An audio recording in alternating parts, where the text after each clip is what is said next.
We're live over here. We're live over there. We're live over here.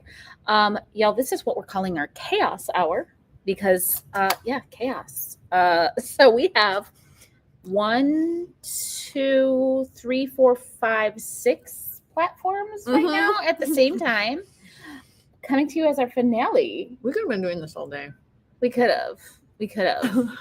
But we are in very awkward positions right now. True. We are like super cozy, and over here we look like we're super cozy, and over here we're barely together, and we're so hungry, you guys. We have Noodles and Company. I don't remember the last time I had Noodles and Company. I don't know the last time I had Noodles and Noodles and Company is so good. So good. But we were like pasta. Pasta sounds good. Carbs. So after talking all day. Oh my gosh. So let's talk about like fantasy and sci-fi food. It is such a thing, and I have to admit, I did a stereotype. Yeah. Do you know what food stereotype I did? I'll tell you. It's in a scene with Miriam's dad, Jomo. Oh, I was trying to figure out like at the big dinner. Oh, yeah. That I don't feel like I did a stereotype, but tell me if you think I did. I was curious. There are tropes are tropes for a reason. It's not always a bad thing, you know. So, can you think of it? Thank you so much. I have a stew. Stew is such a sci-fi fantasy thing. Now, don't get me wrong. That's so funny. I'm like an all-around soup junkie. Like, I can't get enough soup. Like, people make fun of me because everywhere we go, and I don't care if it's 95 degrees out. I'm like, do they have soup? I am like very short window in the fall or with grilled cheese soup person. Otherwise, I'm like, chili. I do chili. I like chili. I make chili once a year. I make it during the Super Bowl. It takes me like a full day to make, and we usually eat it the next day. Oh, see, I make it like once a week during the fall and winter. Yeah. No, mine's like it's a whole adventure thing. I only for Super Bowl, and then I just basically eat that for days and days. That's how we make most soups too. We used to actually hold a soup SOUP or bowl, Super Bowl, and everybody could bring like a soup or a chili. But that was our thing. But yeah, stew is like there's this whole thing on how stew is such a stereotype. But the truth is, it's like Jomo, who is Miriam's dad, like he's the one who passed his green thumb on to Miriam. The fact is, like stew, especially a root stew, which this is the kind of thing that's going to be around. You can always make soup out of something. So when land becomes scarce, when vegetation becomes scarce, you can put whatever you want. The good old stone soup thing. You can put whatever you want into a stew. And so liquid. That's kind of what I was going with. It was almost like, yeah, well, this is still going to happen. I like that. Cactus wine.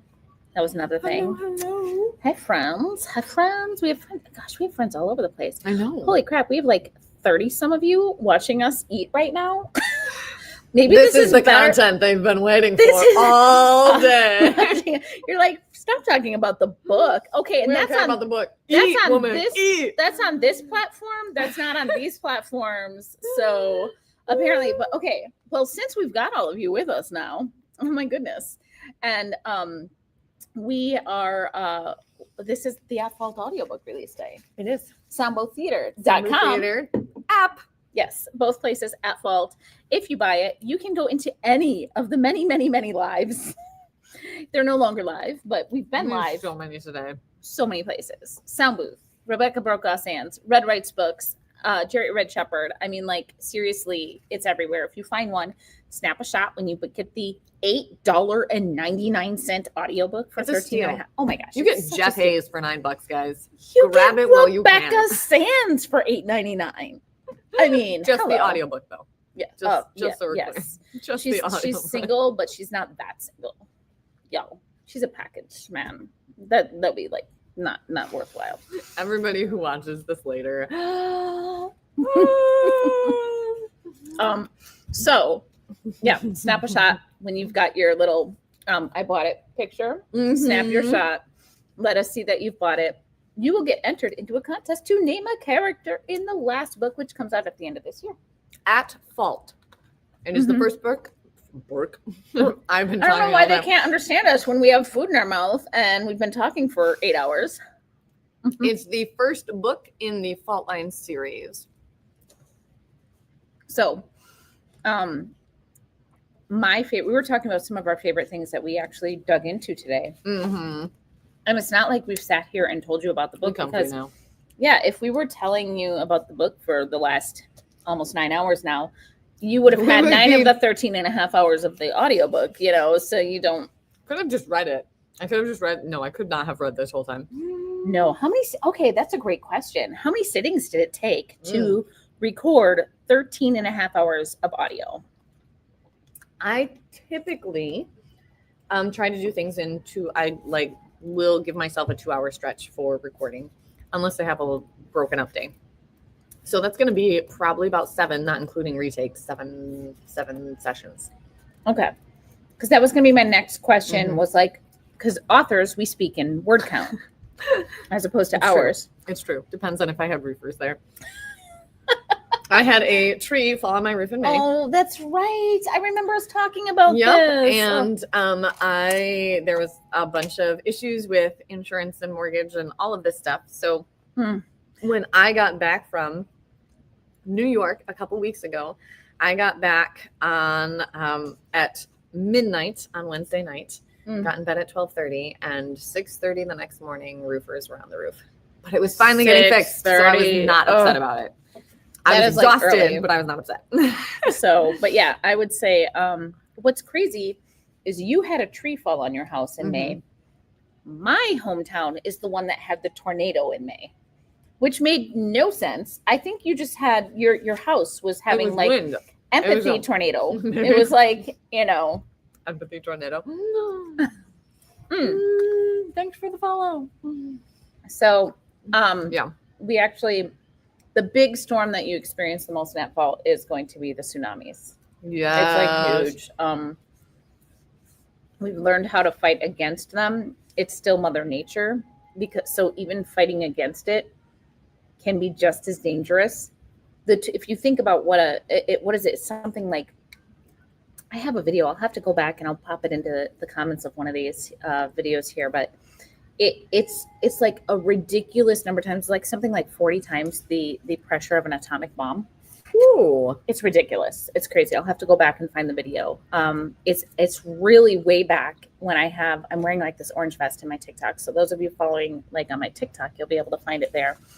And so you think about that. If you're going to have something that fights against that, that's also going to be very powerful. So actually, you're just as likely to get hurt by the defense against it as you are against the thing itself. Foreshadowing. So much. What? Spoilers. No spoilers. Don't say spoilers. Yeah, what? definitely nothing happens with the tsunami defense in the book. No. Why would we think that? So. I do like high action though, especially if the action involves water. Oh, it's good though. So, so after this, we're planning to hop in the hot tub. I'm so looking forward to this. The hot tub. I'm just gonna sit there. I'm not gonna talk. I'm just gonna sit there. Yeah. Gonna drink our coffee. Such good coffee. So. Coffee. Coffee. Okay, so honestly, I would love to see anybody who has joined us at any point today, along with sharing that snapshot of getting the audiobook, go ahead and drop us a line in any of these.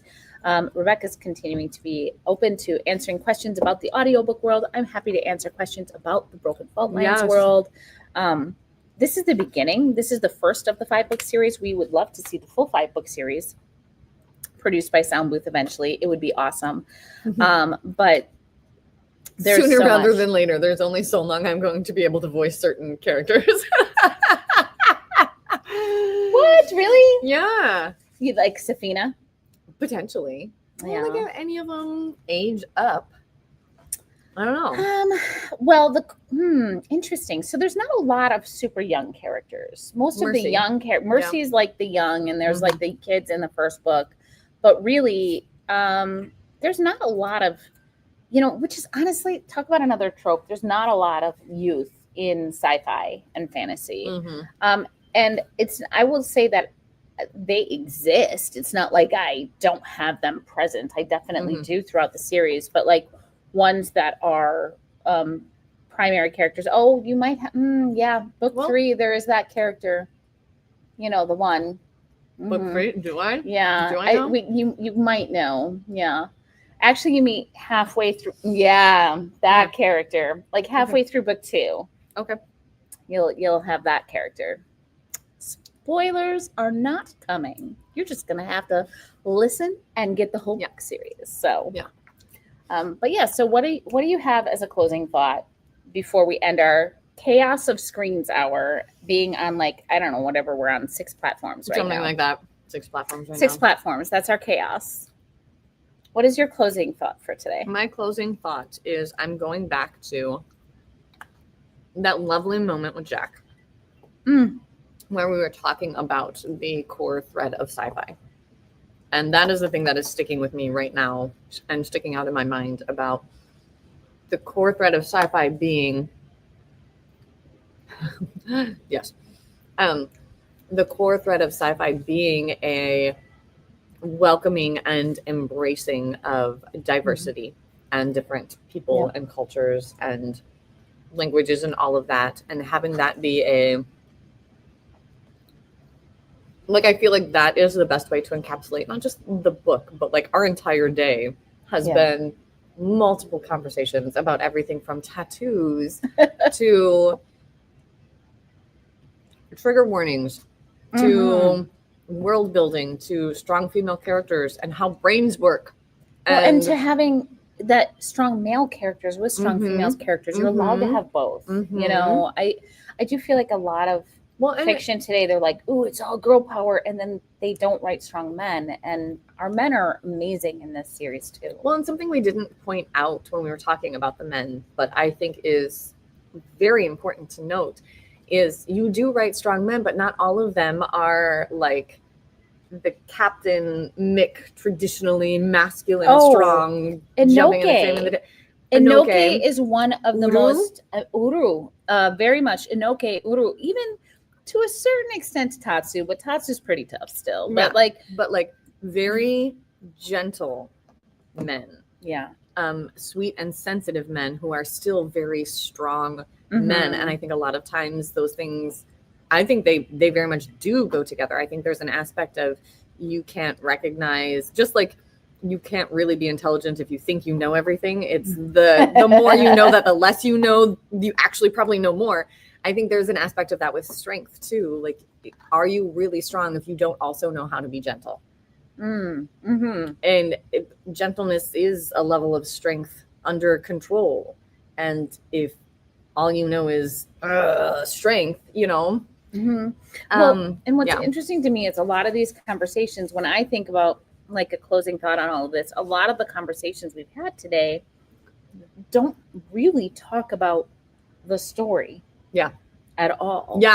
And what's because we don't want to spoil it. We want you to go listen. So I have this, yes, we want you to go listen, but there's this belief I have. So I am somebody who has written cross genres. So I know literary, I know memoir work and biography work and all of that. And today I'm living my career in the genre fiction space, which is going to be sci-fi and fantasy and tabletop game writing as well. And steampunk, horror, all of that stuff that you're going to find in that genre world.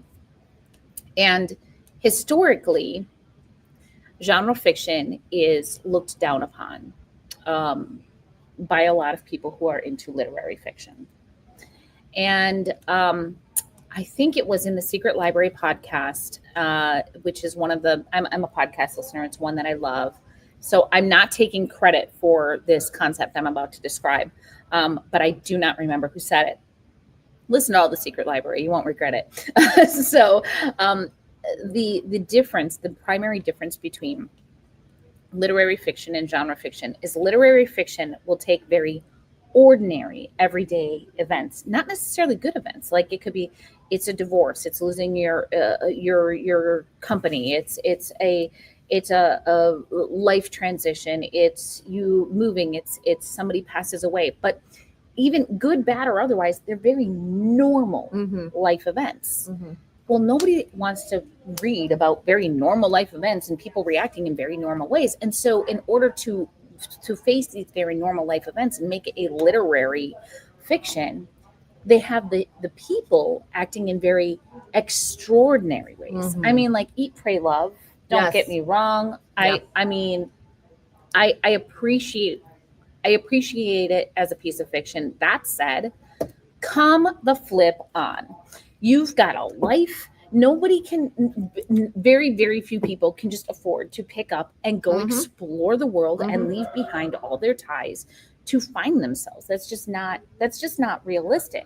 So you have these literary fiction is taking normal events and having people act in extraordinary ways.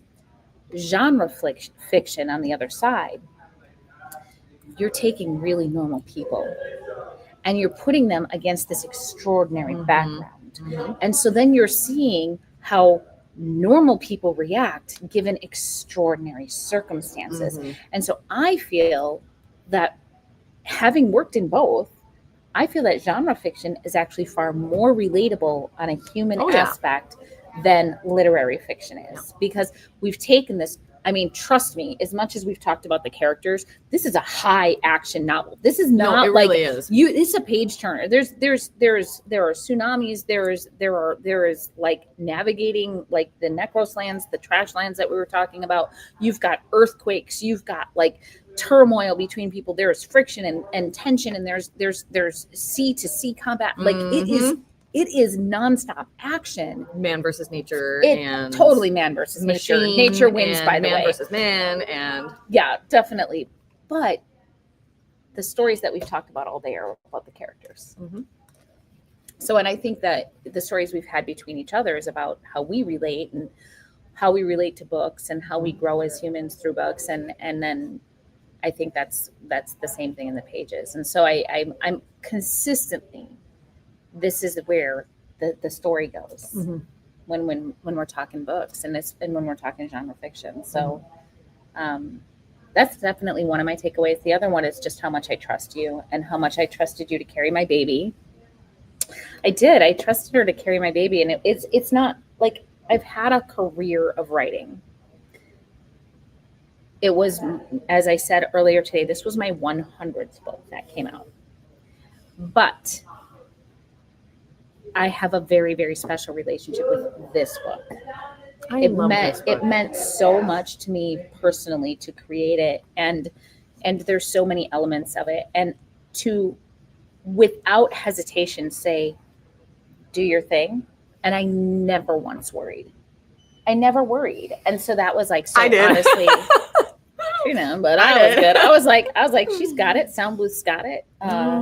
So that's kind of my personal takeaway. So there's my philosophical takeaway and then my personal takeaway for the day.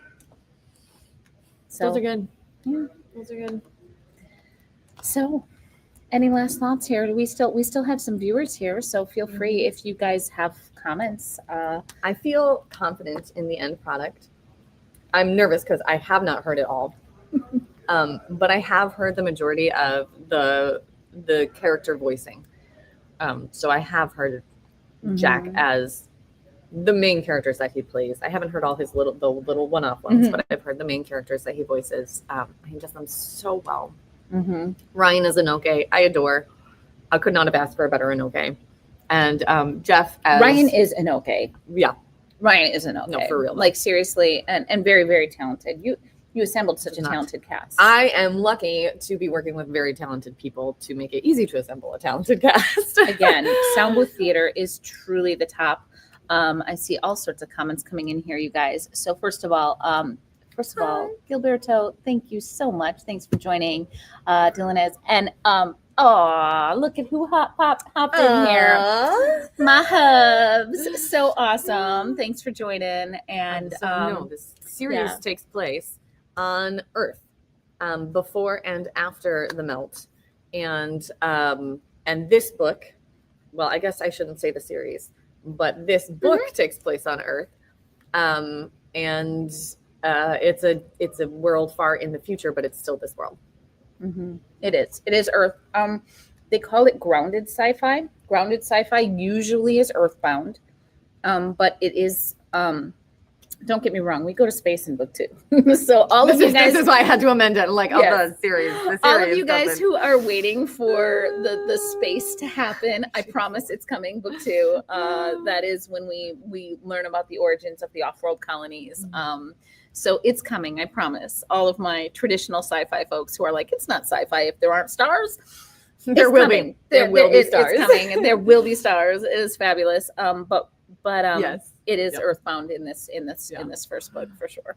So I'm like, it's not space. Well, it will be. Yeah, that's what and I know that. Like, I haven't read the whole series, but I do know they end up heading there. So I was like, oh yeah, no, the whole series is not based on Earth, but it starts there. So the whole first book is yes. Yeah.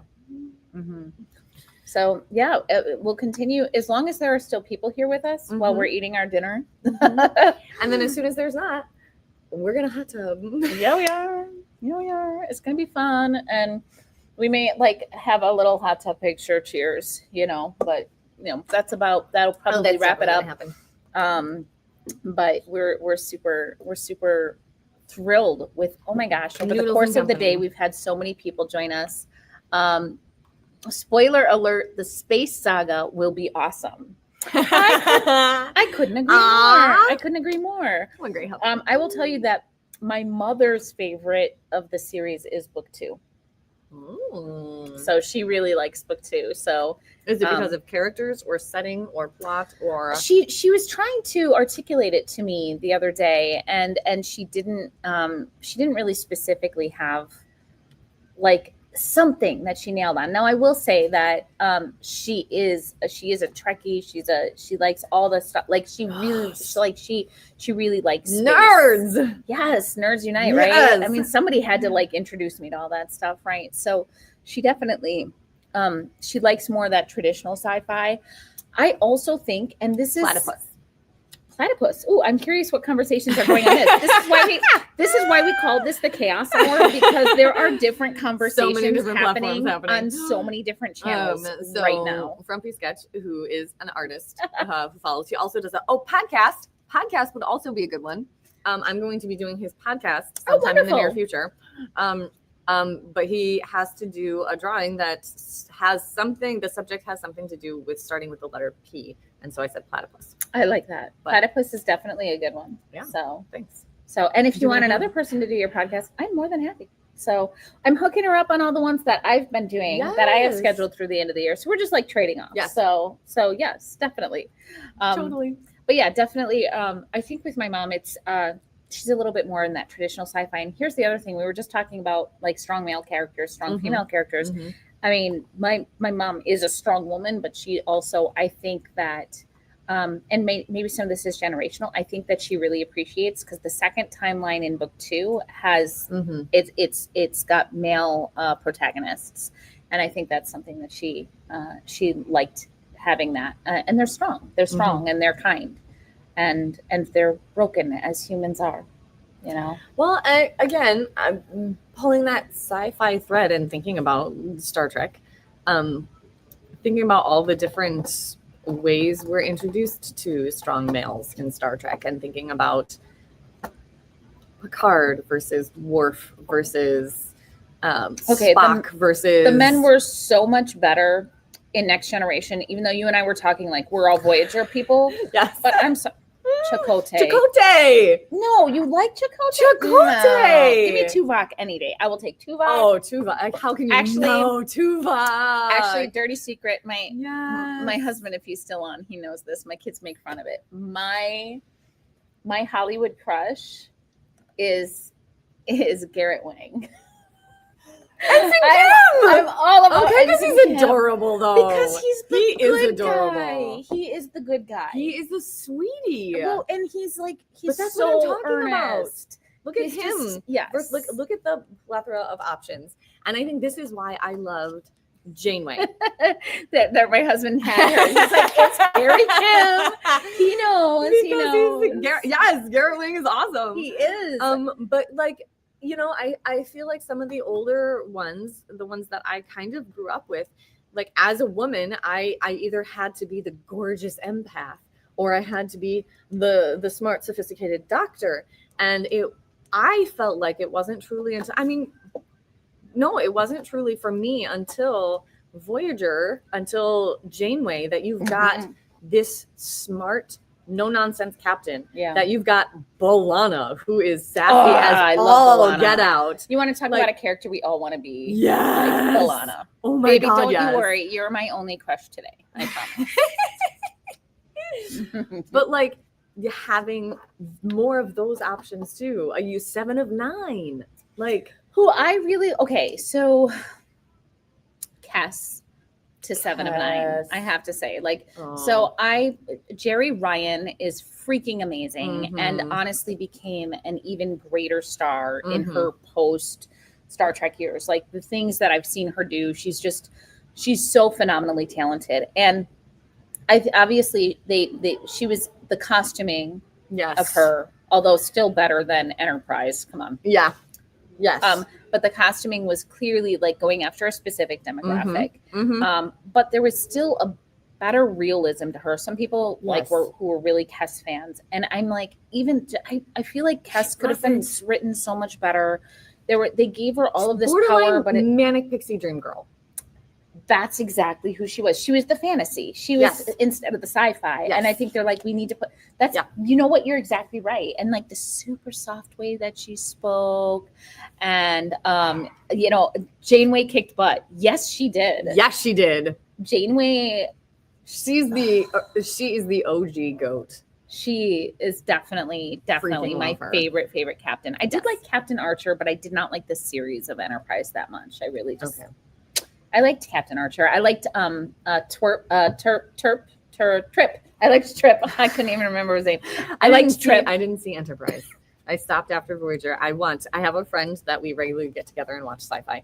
And so I just said to him, I was like, can we start Lower Decks, please? And he was like, oh my God, yes. I was like, okay, good. Okay. Am I wrong in this? Anybody who's watching and knows the answer, tell me. I heard a rumor. Are they doing a live action Lower Decks? Tell me this is true because I'm like, I cannot get into Kes just didn't have enough depth. Yeah. I agree. And part of that might have been writing and part of that might have been acting or directing. But I heard that they're going to be doing a Lower Decks live action. And now here's the thing. I have tried, and I know it's very popular in genre fiction to watch animation. Like there's a lot of stuff that's animation. Animation is a genre I want to get into. I love audiobook narration, and I think the natural segue is animation. I would love to do animation. It totally works. And I know a lot of people who really like their sci-fi through animation. It just doesn't do it for me. It just doesn't. And so like when I heard the rumor that Lower Decks might be doing a live action, I was like, yeah, give me that. The only sad part is they have, Garrett Wang in there and they have, Captain Janeway come back and that the reality is, animation doesn't age, but human actors age. They can make those appearances in animation, whereas in reality, that's going to be makeup or CGI. Or CGI. They did it in the thing with Tom Hanks and Robin Wright. Yes. In the story they just did, which I didn't see, so I don't know how it came. But the thing is, the technology has only, I'm sure, grown since then. So we could do that. But I guess that would have to be up to if they wanted to do that. Maybe. Probably. So, but yeah. We're clearly nerdy girls because we just like totally tangented into Star Trek. We totally did. We totally just spent like a solid 5 minutes tangenting on Star Trek. I mean, I am not upset about how can you not? Right? It's Star Trek, and I, they all bring something. All of you who are about to say DS9 was the best. It's okay to be wrong. I still love you. It's good. We love you. Yes. Anyway. So, What is our other question over here? Think of Indy Jones and Dial of Destiny and what they did at the beginning with Harrison Ford to age him down for that one, right? See, okay, so It's I been a haven't while seen since that I've one. seen it. I feel bad. Yeah. I didn't see that one. So unfortunately, the Indy Jones taste left in my mouth is Crystal Skull. Oh. I'm sorry. I should probably watch Maybe Dial I of didn't. Destiny. Maybe I didn't Maybe we watch need Dial it. because I watched Crystal Skull and I was like, I'm good. Yeah. I'm good. Yeah. Original Indie. So I picked my youngest son up from daycare the other day, and they had recently got a whole bunch of rubber snakes, and I refrained from saying something. Our daycare provider was talking about how she will hide them around her house when her brother comes over because he's scared of snakes. And I was like this close to being like, yeah, him and Indiana Jones. I didn't know she would get the reference, so I didn't say it.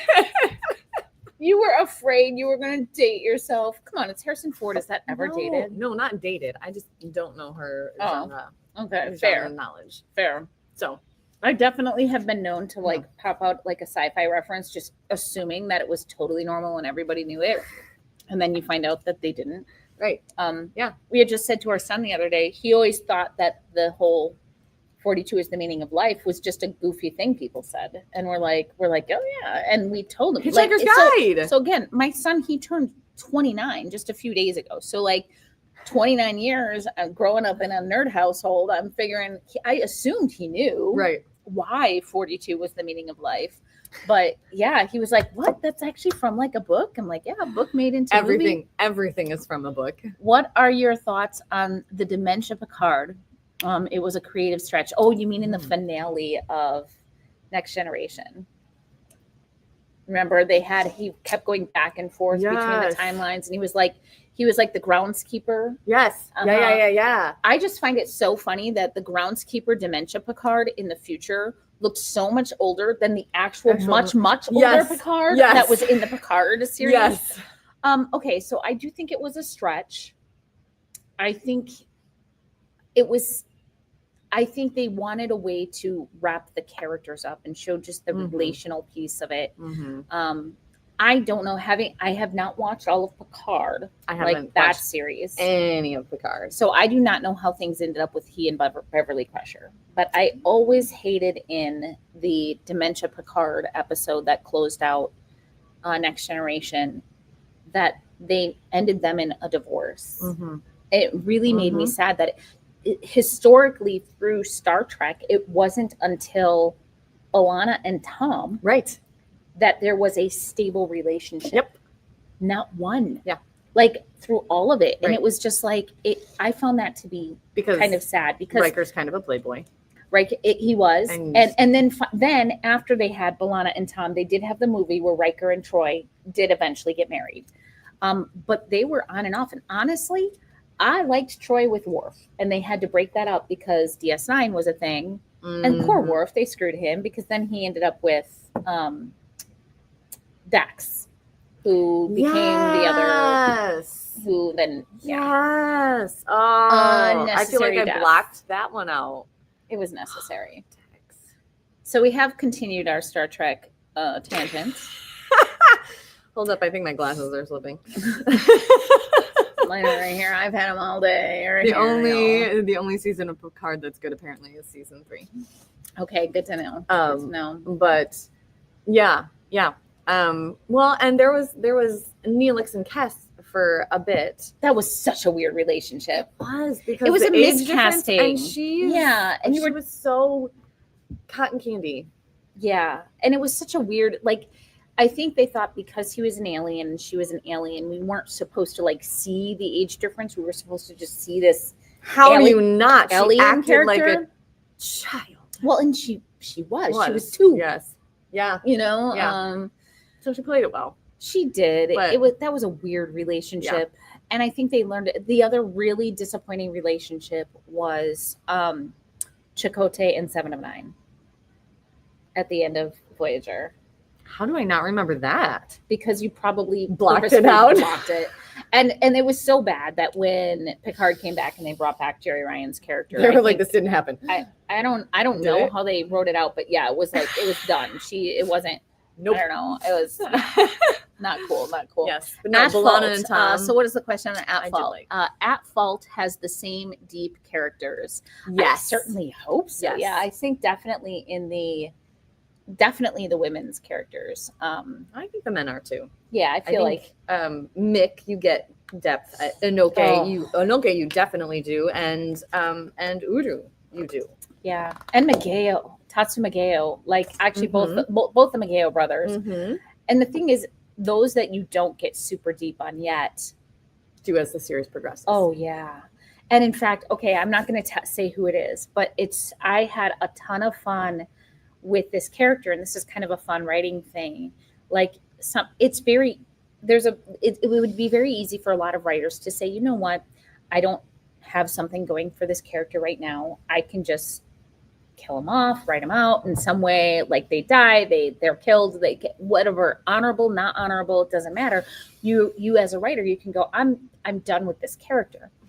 And I had this moment but I had a character that I didn't know what to do with. It's relatively minor in the first book, but he plays a part of a big part of an action that is occurring alongside Roberto Francisco. Oh yeah. Oh, okay. So, the tsunami defense. Yes. Okay. Yes. Okay. Yeah. So he plays a role in this, but his role is very different than Roberto Francisco's. Yes.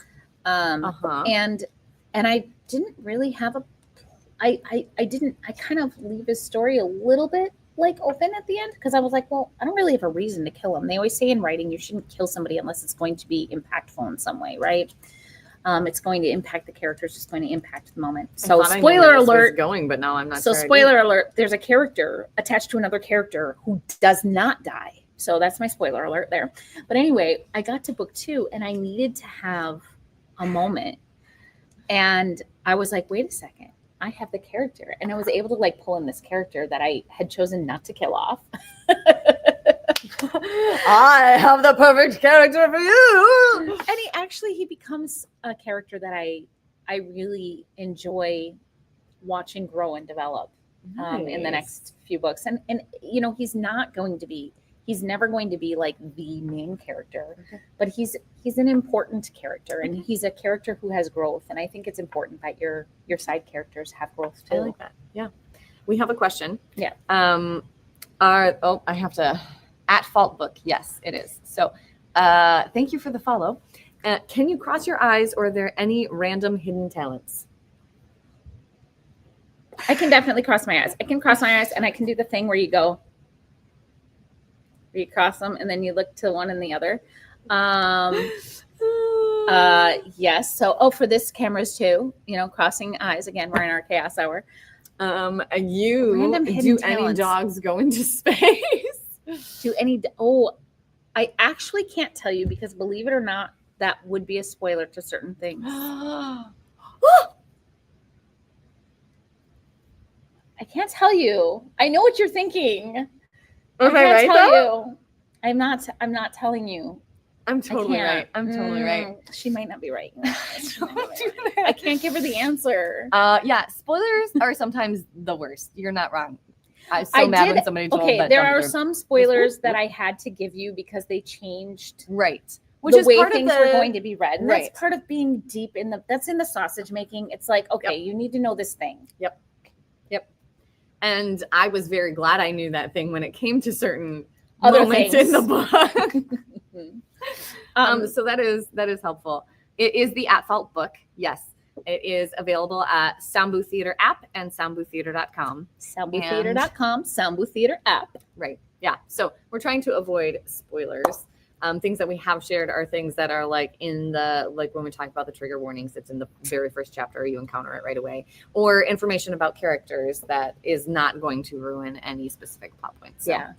We're even talking about some of the action that's coming. So we've talked about the fact that you're going to face tsunamis, you're going to face earthquakes, you're going to learn about these different characters and their journeys, and you've got 2 different timelines. So there's a lot that we've actually shared. And so much. It's while still sharing nothing. I know. We are just that good, Jerry. Good. So, but yeah, Yeah, that's interesting. What else was it we have over here? So Frumpy watches me do my blind swan. Watches me do my live streaming very often. He's one of my regulars. And I just finished the K-Lid Chronicles by Meltop, recording that one. So books 1 through 3 are available on the link tree in my bio. The link for At Fault will be up there by the end of the day today. But book 4 is in editing, and then I just finished recording book 5. And he picked up recently book 1 and has started listening through it. So he was saying he'll probably forget everying. Well, while you're waiting, you can listen to At Fault. So again, $8.99. $8.99. You guys, like $9 for like one of the top audio narrators in the entire world through one of the top audio companies, if not the top contemporary audiobook company in the world right now. A cast of 4 individuals, cinematic audio, all very talented, especially and including you, very talented, and sound effects and music and just unbelievable production quality. $9. So soundbooththeater.com, look for At Fault.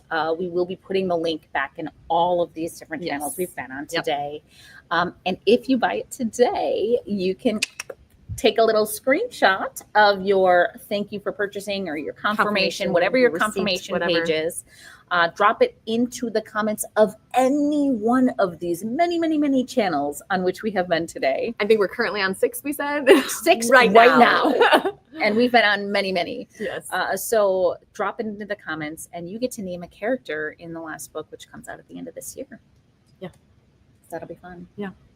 So we are... Gosh, we've really filled most of this hour. So how we still got a few folks, but honestly, I think you're some of the folks that have been with us from the beginning. What does this say? Link to buy. We will be providing that link to buy in the follow-up comments on all of these different channels later tonight after we sit in the hot tub for a while.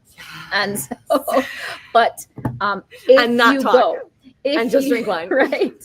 If you go to soundbooththeater.com, Sound Booth Theater, that's theater with an ER, not an RE, .com. And you put At Fault in there, you will find it. So it is there. You will be able to find it. And we will be following up over these next couple of days because we've been on a lot of channels and a lot of platforms. All the channels on all the platforms today. Yes. And so it's going to take us a second. There will be drinks in the hot tub. Yes. So we're calling that coffee. So, but yes, it's, you go into so what you'll do is you'll screenshot the confirmation, your receipt. So whether it's like, thanks for purchasing or it's been delivered or whatever, screenshot that and then just upload that into the comments. And then you can name your character, as we've said all day. So are you doing a drawing for it, or are you just letting anyone who doesn't name a character? I guess we'll see how many. I'm hoping that we have to do a drawing out of the hundreds of you that are going to post those pictures. That is the hope. So it's going to be, it's likely going to be a drawing. And that way we can give you a little bit of agency with what happens with that character. Not to say that you get to decide the means by which they elevate or demise. But you can at least let us know whether you'd like them to be elevated or meet a demise. So whereas if I allow everybody a character, that's going to just change the last book. And I don't know if we can do that. So that's going to be a little bit much to ask. It's going to be a little bit much. But I think we're at the end of our time together. So I know the comments keep flowing in on all of our different channels. I'm really grateful to all of you. Yes. I'm really grateful to you. I'm really grateful to Cheers. It's been so good working together. Today and before today, as we were creating this. And yeah, it's been a fantastic process. I am so excited to finally be able to share the finished product with people. I've had the chance to share like some live streaming recording, but they haven't been able to hear like Jack's stuff or Jeff's stuff or Ryan's stuff. They just see me reacting to it in my headphones. So I really am excited to have it be out there for everyone to enjoy. I know, me too. I'm so glad that we aren't at my place where we were originally planning to get together because I have a long drive home. I know what I will be listening to. So, oh my gosh, you guys, thank you so Thank much. you. Thank you for the new follows that we've Yes. both gotten today. Yes, thank you. We will both be sharing everything you need to know about this book and about so much more. Continue to follow Sound Booth Theater as well. They are amazing. I've been blessed that they picked up this book, and I'm very, very grateful to them. And I think we're going to sign off of like 6 different things right now. So Thank you, and hopefully we'll see you guys again soon. bye, y'all.